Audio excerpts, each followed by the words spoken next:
Life in the camps. How can you describe a hell? Well, we would work from dark to dark. We would get up, it was dark, we would go to be counted first. We would have to line up 5 deep, and as long as they are people. My mother and the rest of the family were murdered in Treblinka.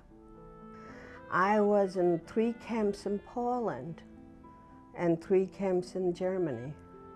And the beatings were constantly. It's all Jesus' fault.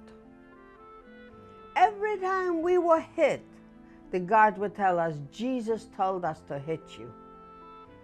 Jesus hates you. I was raised that God is everything. God in the morning, God at noon, and God at night. And one day I took a look around where I was in 1941 or 42, and I said, there is no God. My mother lied. Well, what it was like to get out of the camps. First, we didn't believe it. And then somebody came up with an idea of getting even. This person didn't have to repeat. I knew what I wanted to do. I wanted to kill Jesus. So where does Jesus live? In the church. So what are you going to do with the church? You're going to burn it down. So if you burn down the church, Jesus cannot live there anymore. He's dead. We had so much hate. And when we came back to the group, we reunited. I took my sister's hand and I said, it's time to go home. And after a while, my sister had married and gone to Israel, and I was going to follow her. And then I wound up in America through circumstances. And shortly after I came, I met my husband. We got married. I was blessed with children, and many things happened. And one day, my oldest daughter comes home and she says, Mommy, Mommy, Mommy, I believe in Jesus Christ. He's the Jewish Messiah. I just couldn't see it. The same Jesus who killed my family, who put me in a concentration camp, who they experimented on, they beat and they killed. How can you believe in that? How can you believe in a God? I threw out my daughter because she believes in him. And I sent my husband into that house, and he became a believer. He didn't want to go to the synagogue with me, even though I had the best seats. But there he believed. I mean, it used to be a peaceful, loving house. Jesus comes in and there's war. I said, I'm going to teach them a lesson. I'm going to find the killer Jesus.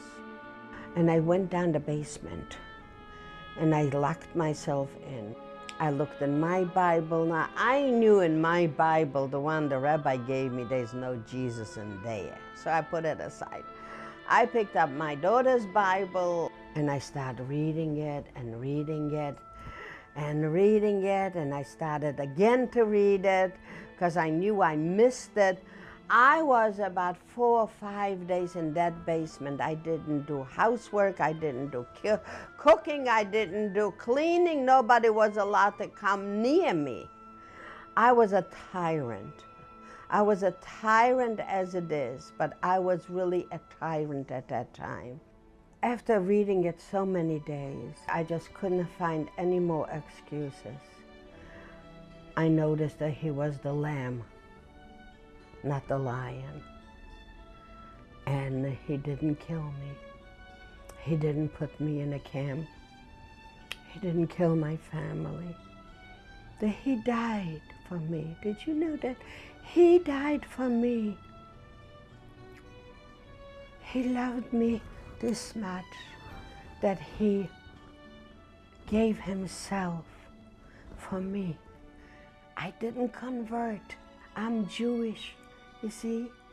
I found the God of Israel, and to His glory I serve Him. Pick up your own Bible. There are 328 prophecies from Genesis to Malachi. In the Hebrew scriptures, it's from Genesis to Chronicles. And there are so many prophecies of coming of the suffering servant. Read it. Just read it and come to your own conclusion. Who am I talking about?